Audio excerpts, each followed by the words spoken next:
Hello friends, welcome to career path classes. आप सबका बहुत बहुत स्वागत है। तो फ्रेंड्स, आज की इस वीडियो में हम लोग नागपुरी व्याकरण से संबंधित महत्वपूर्ण प्रश्नों का प्रैक्टिस सेट लगाने वाले हैं, जो आपके एग्जाम में काफ़ी ही महत्वपूर्ण होंगे। तो फ्रेंड्स, वीडियो पूरा देखिएगा। अगर वीडियो अच्छी लगे तो प्लीज़ वीडियो को लाइक कर दीजिएगा।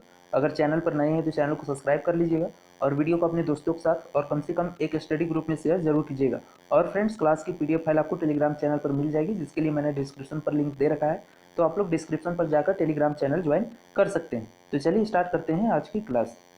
तो चलिए देखते हैं आज का पहला क्वेश्चन क्या है, और ये हमारा प्रैक्टिस सेट नंबर कितना होगा, तो 40 होगा। ठीक है, तो चलिए क्वेश्चन की ओर बढ़ते हैं। पहला नंबर क्वेश्चन है, पुटकल साग फुनगेक तैर हो जाए। ठीक है, कौन सा? तो पुटकल साग फुनगेक तैर हो जाए। प्रस्तुत वाक्य में फुनगेक कर समानार्थी शब्द बताओ। ठीक है, यहाँ पे क्वेश्चन पूछ रहा है कि पुटकल साग फुनगेक तैर हो जाए।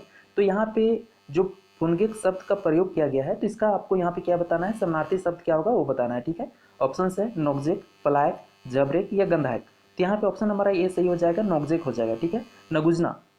ठीक है, पुटकल साग फुनगेक तैर हो जाए, तो फुनगेक का समानार्थी यानी पर्यायवाची शब्द क्या हो जाएगा, नोकजेक। ठीक है, यानी कोई आप पेड़ पौधा देख रहे होंगे तो सब पत्ता सब झड़ जाता है, तो ठीक है, वहां से फिर पत्ता निकलना स्टार्ट होता है, तो उसी को हम क्या कहते हैं, फुनगना या फिर नोगजना कहा जाता है। ठीक है, तो फुनगना का पर्यायवाची क्या हो जाएगा यानी समानार्थी शब्द क्या हो जाएगा, तो नोकजेक हो जाएगा। ठीक है, चलिए नेक्स्ट क्वेश्चन देखते हैं। नेक्स्ट क्वेश्चन नंबर 2 है, जे कर्म रहित वाक्य होवेला। ठीक है, क्या यहाँ पे बोल रहा है, तो जे कर्म रहित वाक्य होवेला। ठीक है, उके कौन तरह कर क्रिया से जुड़ल वाक्य मानल जाएला। यहाँ पे कहना चाह रहा है कि जो वाक्य कर्म रहित रहता है, ठीक है, उसे किस तरह का वाक्य से जुड़ा हुआ माना जाता है, एक कर्मक क्रिया के साथ, अकर्मक क्रिया के साथ, द्विकर्मक क्रिया या सकर्मक क्रिया। तो यहाँ पे ऑप्शन हमारा 20 होगा, अकर्मक क्रिया माना जाता है। ठीक है, जे कर्म रहित वाक्य होवेला उके कौन तरह का क्रिया से जुड़ल मानल जाएला, तो अकर्मक क्रिया मानल जाएला। ठीक है, चलिए सबसे पहले हम लोग यहाँ पे समझ लेते हैं कि अकर्मक क्रिया होता क्या है। तो यहाँ पर ध्यान से देखिएगा, अकर्मक क्रिया, अकर्मक कर माने हुएला कर्म रहित। ठीक है, अकर्मक का माने क्या होता है, कर्म रहित यानी कर्म के बिना। जे वाक्य में क्रिया के करे चाहे हुए में कर्म की जरूरत नहीं हुएला उके अकर्मक क्रिया कहना। ठीक है, जिस वाक्य में क्रिया के करे यानी क्रिया के होने में कर्म का जरूरत नहीं पड़ता है, उसे हम क्या कहते हैं, अकर्मक क्रिया कहते हैं। ठीक है, यानी यहाँ पे कह सकते हैं कि जिस वाक्य में कर्म नहीं होता है उसे हम क्या कहते हैं, अकर्मक क्रिया कहते हैं उस क्रिया को। ठीक है, जैसे यहाँ पे एग्जाम्पल के माध्यम से और आसानी से समझ में आएगा। जैसे यहाँ पर देखिएगा, सोहन पढ़ेला। ठीक है, यहाँ पे क्या लिखा है, सोहन पढ़ेला।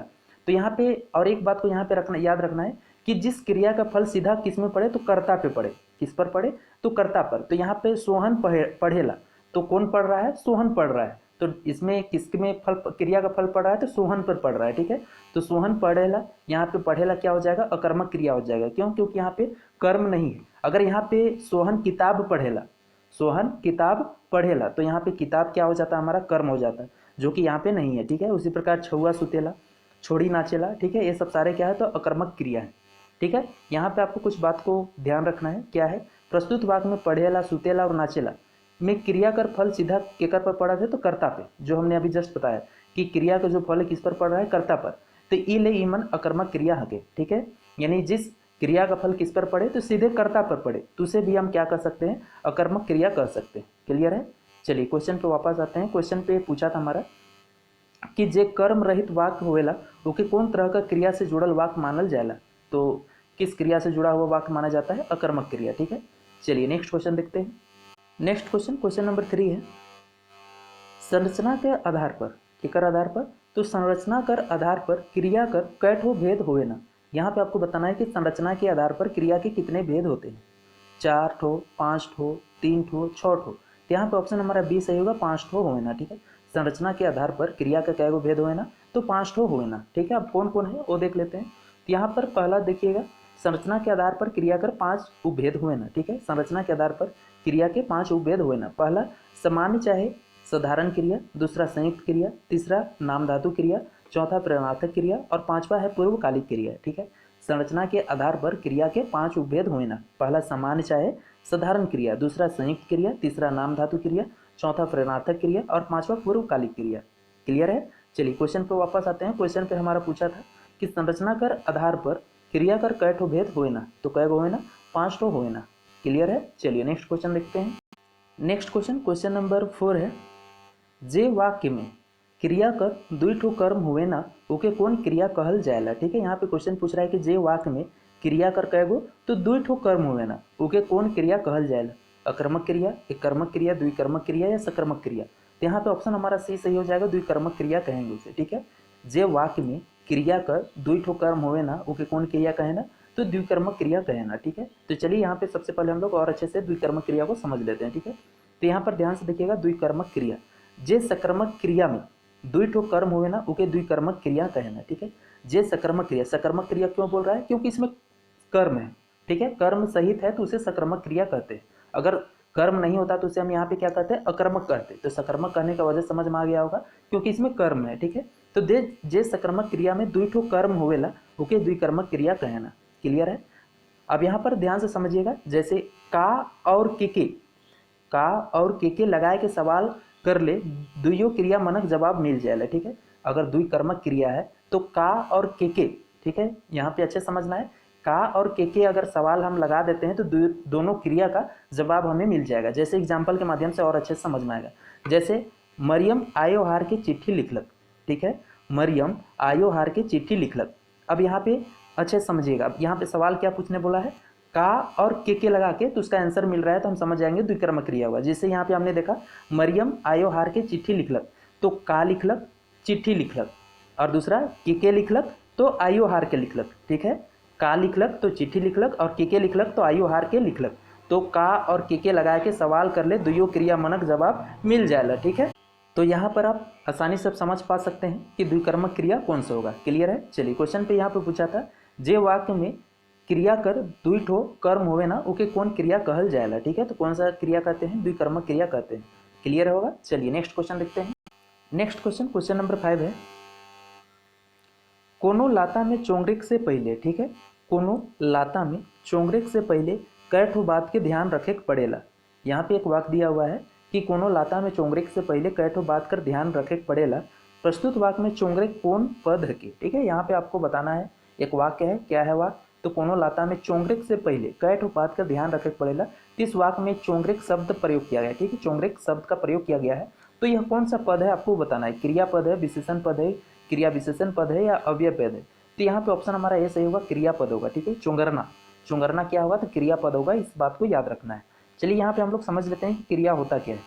तो यहाँ पर ध्यान से देखिएगा, क्रिया जे शब्द मन से कोनो काम करे चाहे होवे कर बोध होवेला ओके क्रिया कहना। ठीक है, जिस शब्द से किसी काम का होने या करने का बोध हो तो उसे हम क्या कहेंगे, क्रिया कहेंगे। जैसे पढ़े, लिखे, जाए, खाए। ठीक है, तो इन सारे शब्दों से क्या पता चल रहा है, किसी काम का होने का पता चल रहा है। ठीक है, पढ़े, पढ़े से मतलब पढ़ना भी क्या हुआ, तो काम हुआ।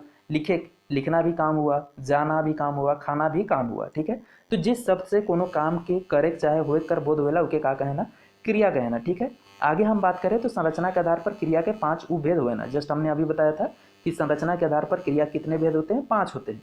समान चाहे साधारण क्रिया, संयुक्त क्रिया, नाम धातु क्रिया, प्रणनाथिक क्रिया और पूर्वकालिक क्रिया। क्लियर है। चलिए क्वेश्चन पे वापस आते हैं। क्वेश्चन पे हमारा पूछा था कि कोनो लाता में चोंगरेक से पहले कै ठो बात कर ध्यान रखे पड़ेला।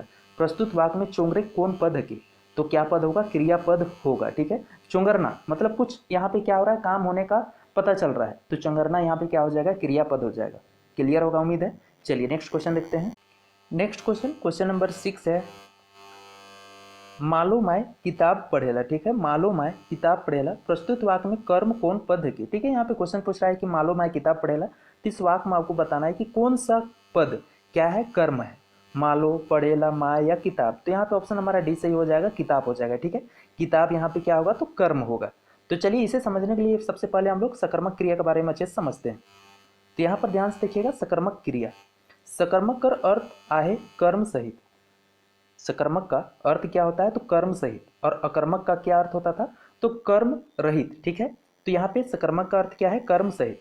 तो जोन वाक्य में क्रिया कर फल सीधे कर्म पर पड़ेला उके सकर्मक क्रिया कहना। ठीक है, सकर्मक क्रिया किसे कहते हैं, तो जिस वाक्य में क्रिया का फल सीधे किस में पड़ रहा है, तो कर्म पर पड़ रहा है, तो उसे हम क्या कहेंगे, सकर्मक क्रिया कहेंगे। जबकि अकर्मक क्रिया के साथ क्या था, तो जिस वाक्य में क्रिया का फल किस में पड़ रहा था, तो कर्ता पे पड़ रहा था, उसे हम क्या कर रहे थे, अकर्मक क्रिया कर रहे थे। ठीक है, जैसे यहाँ पे एग्जाम्पल के माध्यम समझते हैं। जैसे यहाँ पर 2 वाक्य दिए हुए हैं। पहला वाक्य क्या है, जैसे मोहन किताब पढ़ेला, और दूसरा वाक्य है माय भात रांधेला। ठीक, तो इन दोनों वाक्यों में अच्छे से देखिएगा, मोहन यहाँ पे क्या हो जाएगा, मोहन यहाँ पे करता है। ठीक है, और पढ़ेला क्या है, क्रिया है। यहाँ अगर दूसरा वाक्य में बात करें तो माय यहाँ पे करता और रांधेला क्या है, क्रिया है। अब इन दोनों वाक्यों को अच्छे से देखिएगा, तो पढ़ेला, पढ़ेला का जो फल है किस पर पड़ रहा है, किताब पे पड़ रहा है कि मोहन किताब पढ़ेला, तो का पढ़ेला, किताब पढ़ेला, तो इसका यानी पढ़ने का फल किस पे सीधा पड़ रहा है, तो किताब पे पड़ रहा है। ठीक है, इसी वजह से यहाँ किताब क्या हो जाएगा, कर्म हो जाएगा। ठीक है, और यहाँ पे बात करें माय भात रांधेला, ठीक है, तो रांधेला का फल किस पर पड़ रहा है, भात पे पड़ रहा है। ठीक है, का रांधेला तो भात रांधेला, यानी रांधने का फल किस पे पड़ रहा है, भात पे पड़ रहा है, तो भात यहाँ पे कर्म हो जाएगा। जबकि हम यहाँ पे रांधेला का बात करें तो रांधेला क्या हो जाएगा यहाँ पे, तो सकर्मक क्रिया होगा, और पढ़ेला यहाँ पे क्या होगा, सकर्मक क्रिया, क्योंकि इस क्रिया के साथ क्या है, कर्म है, इसी वजह से इसको हम क्या बोलेंगे, सकर्मक क्रिया कहेंगे। ठीक है, प्रस्तुत दुइयों वाक्यों में पढ़ेला और रांधेला कर फल किताब और भात में पड़त है, ये चलते सकर्मक क्रिया हकें। ठीक है, यानी इन दोनों वाक्यों में देखें तो पढ़ेला और रांधेला इन दोनों का फल किस पर पड़ रहा है, तो पढ़ेला का फल किताब पर और रांधेला का फल भात पे पड़ रहा है। इन वजह से ये क्या है, सकर्मक क्रिया है। कौन कौन, पढ़ेला और रांधेला। यहाँ तक तो क्लियर हो गया होगा। चलिए और अच्छे से हम लोग सकर्मक क्रिया को समझते हैं। तो यहाँ पर ध्यान से देखिएगा, क्रिया से पहले, ठीक है, क्रिया से पहले का लगा के सवाल पूछल जाएला तो के कर्म कहना। ठीक है, अगर क्रिया से पहले अगर का लगा के अगर सवाल पूछा जा रहा है और उसका कोई आंसर आ रहा है तो उसे हम क्या कहेंगे, कर्म कहेंगे। जैसे ऊपरे देवल वाक्य में का पढ़ेला और का रांधेला। ठीक है, यानी क्रिया से पहले हम का लगा रहे हैं कि का पढ़ेला और का रांधेला, तो पूछल जाए तो कर्म कर जवाब आवी किताब पढ़ेला और भात रांधेला, यानी मतलब किताब और भात दोनों क्या होंगे, तो कर्म होंगे। क्लियर हो चुका होगा उम्मीद है। इन दोनों वाक्यों में हम देखें तो मोहन किताब पढ़ेला, तो यहाँ पे हम का लगा सकते हैं, यानी मोहन का पढ़ेला तो किताब पढ़ेला, तो जो आंसर आया वो हमारा क्या हो जाएगा, कर्म हो जाएगा। उसी प्रकार मैं भात रांधेला, का रांधेला तो भात रांधेला, तो जो आंसर आएगा हमारा भात आएगा वो क्या हो जाएगा, कर्म हो जाएगा। जबकि रांधेला और पढ़ेला यहाँ पे क्या हो जाएगा, सकर्मक क्रिया हो जाएगा। क्लियर होगा। चलिए क्वेश्चन पे वापस आते हैं। क्वेश्चन पे यहाँ पे पूछा था कि मालो माय किताब पढ़ेला, प्रस्तुत वाक्य में कर्म कौन पद है कि, तो कौन सा पद हो जाएगा, किताब हो जाएगा। ठीक है, क्यों, क्योंकि मालो माय किताब पढ़ेला, तो का पढ़ेला, किताब पढ़ेला, तो किताब यहाँ पे क्या हो जाएगा, कर्म हो जाएगा। जबकि यहाँ पे पढ़ेला क्या हो जाएगा, सकर्मक क्रिया हो जाएगा। उम्मीद है क्लियर होगा। चलिए नेक्स्ट क्वेश्चन देखते हैं। नेक्स्ट क्वेश्चन, क्वेश्चन नंबर 7 है, संज्ञा शब्द मन से बनल क्रिया मन के का कहल जाएला। ठीक है, यहाँ पे क्वेश्चन पूछ रहा है कि संज्ञा शब्द से बने हुए क्रिया शब्द को क्या कहा जाता है, रंजक क्रिया, सकर्मक क्रिया, नाम धातु क्रिया या कर्मक क्रिया। तो यहाँ पे ऑप्शन हमारा सी सही होगा, नाम धातु क्रिया कहा जाता है। ठीक है, संज्ञा शब्द से बने हुए क्रिया शब्द को क्या कहते हैं, तो नाम धातु क्रिया कहते हैं। चलिए सबसे पहले हम लोग नाम धातु क्रिया होता क्या है वो समझते हैं। तो यहाँ पर ध्यान से देखिएगा, नाम धातु क्रिया, ई क्रिया मनक मूल में कोनो धातु नी हुई के कोनो संज्ञा सर्वनाम चाहे विशेषण होवेला। ठीक है, इस ई क्रिया मनक मतलब नाम धातु क्रिया में बात कर रहा है कि मूल में कोनो धातु नहीं होके इसमें क्या होता है, तो संज्ञा सर्वनाम चाहे विशेषण होता है। ठीक है, ई लखे संज्ञा सर्वनाम विशेषण से बनल क्रिया मन के नाम धातु क्रिया कहना। ठीक है, इस प्रकार संज्ञा सर्वनाम विशेषण से बने हुए क्रिया सबको क्या कहते हैं, नाम धातु क्रिया कहते हैं। जैसे यहाँ पे हम बात करें संज्ञा से बनल नाम धातु क्रिया। ठीक है, संज्ञा से बने हुए नाम धातु क्रिया क्या क्या हो जाएंगे, हासेक से क्या हो जाएगा नाम धातु क्रिया, हंसुआक, नाच से नचुआक। ठीक है, हासेक, नाच, ये सब क्या है, तो यहाँ पे ये सब संज्ञा शब्द है। ठीक है, उसी प्रकार लालच, लालच भी क्या है, तो संज्ञा है, तो लालच से क्या हो जाएगा, ललचुआक, बात भी संज्ञा है तो बात से बतियाक, रंग भी यहाँ संज्ञा है तो रंग से रंगिक। ठीक है, अब बात करते हैं सर्वनाम से बनल नाम धातु क्रिया मन के। ठीक है, तो यहाँ पे मोर, तोर, अपन, ये सब तीनों क्या है, तो सर्वनाम से बने हुए शब्द हैं। ठीक है, ये तीनों क्या है, सर्वनाम शब्द हैं। तो इससे बने हुए नाम धातु क्रिया क्या है, जैसे मोर से बना मोरुआक, तोर से बना तोरुआक, आपन से बना अपनाइक। ठीक है, मोर, तोर, आपन यहाँ पे क्या है, सर्वनाम शब्द है। ठीक है, और इन सभी से क्या बना है, नाम धातु क्रिया बना है, क्या क्या, मोरुआक, तोरुआक और अपनाइक। ठीक है, उसी प्रकार हम आगे देखें तो विशेषण से बनल नाम धातु क्रियामन, तो विशेषण से बने हुए नाम धातु क्रिया क्या क्या है, जैसे गरम, तातल, दोहरा, साठ, सेराल, ये सब क्या है, विशेषण शब्द है। ठीक है, और इन सभी से बने हुए नाम धातु क्रिया क्या क्या होंगे, तो गरम से गरमुआक, तातल से ततलुआक, दोहरा से दोहराक, साठ से सठियाक, सेराल से सेरुआक, ये सब का क्या है, तो गरम यहाँ तो विशेषण हो गया, लेकिन इससे बने जो शब्द है ये सब गरमुआक क्या हो जाएगा, नाम धातु क्रिया हो जाएगा। ठीक है, चलिए क्वेश्चन पे वापस आते हैं। क्वेश्चन पे क्या पूछा था, क्वेश्चन पे हमारा पूछा था कि संज्ञा शब्द मन से बनल क्रिया मन के का कहल जाएला। ठीक है, तो संज्ञा शब्द मन से बनल क्रिया मन के का कहल जाएला, तो नाम धातु क्रिया कहल जाएला। ठीक है, संज्ञा हो गया, सर्वनाम हो गया और विशेषण से, इन तीनों के शब्द मन से जितने सारे क्रिया बनते हैं उन सभी को क्या कहते हैं, नाम धातु क्रिया कहते हैं। क्लियर है। चलिए नेक्स्ट क्वेश्चन देखते हैं। नेक्स्ट क्वेश्चन, क्वेश्चन नंबर 8 है, खायक बेरा हो जात है, ठीक है, खायक बेरा हो जात है और तो ही उरीद के ततुलवाक में लागले आइस, प्रस्तुत वाक्य में नाम धातु क्रिया कौन है। ठीक है, यहाँ पे एक वाक्य दिया हुआ है और पूछ रहा है कि नाम धातु क्रिया कौन है, और वाक्य क्या है, तो वाक्य दिया है खायक बेरा हो जाते हैं और तो ही उरीद के ततुलवाक में लागले आइस। ठीक है, इस वाक्य में आपको बताना है कि नाम धातु क्रिया कौन सा है। ऑप्शन है खायक बेरा, ततुलवाक, लागले आइस या उरीद के। तो यहाँ पे ऑप्शन हमारा बी सही हो जाएगा, ततुलवाक। ठीक, अभी जस्ट हमने देखा था, और जो कि ततुलवाक क्या है, तो विशेषण शब्द से बना हुआ नाम धातु क्रिया है। ठीक है, तो यहाँ पे ऑप्शन हमारा बी सही होगा। क्लियर है, चलिए नेक्स्ट क्वेश्चन देखते हैं। नेक्स्ट क्वेश्चन, क्वेश्चन नंबर 9 है, देवल में से कौन सर्वनाम से बनल नाम धातु क्रिया पद है के। ठीक है, यहाँ पे 4 ऑप्शन दिए हुए हैं, वहाँ से आपको बताना है कि कौन सर्वनाम से बना हुआ नाम धातु क्रिया है। तोरुवाक या हिगरायक या फिर जतनुवाक या फिर चरायक। तो यहाँ पे ऑप्शन हमारा ए सही हो जाएगा, तोरुवाक। ठीक है, तोर से बना है, तोर क्या है, यहाँ पे सर्वनाम शब्द है और जिससे नाम धातु क्रिया बना है, क्या बना है, तो तोरुवाक। तो यहाँ पे क्वेश्चन के अनुसार देवल में से कौन सर्वनाम से बनल नाम धातु क्रिया पद है, तो तोरुवाक हो जाएगा। क्लियर है, चलिए नेक्स्ट क्वेश्चन देखते हैं। नेक्स्ट क्वेश्चन, क्वेश्चन नंबर 10 है, देवल में से कौन पद विशेषण से बनल क्रिया पद है के। ठीक है, यहाँ पे क्वेश्चन पूछ रहा है कि दिए हुए ऑप्शनों में से आपको बताना है कि कौन सा पद विशेषण से बना हुआ क्रिया है। तो विशेषण से जो क्रिया बनेगा उसे हम क्या कहेंगे, नाम धातु क्रिया कहेंगे। और यहाँ से देखना है कि कौन सा विशेषण से बना हुआ नाम धातु क्रिया है, रंगेक, अपनायक, बतियायक या सेरुआक। तो यहाँ पे ऑप्शन हमारा क्या सही होगा, डी सही हो जाएगा। ठीक है, सेरुआक। सराल से क्या बन जाता है, सेरुआक। ठीक है, सराल क्या होगा, विशेषण होगा और उससे बना हुआ जो क्रिया है क्या होगा, नाम धातु क्रिया होगा, जिसमें से डी हमारा यहाँ पे सही होगा।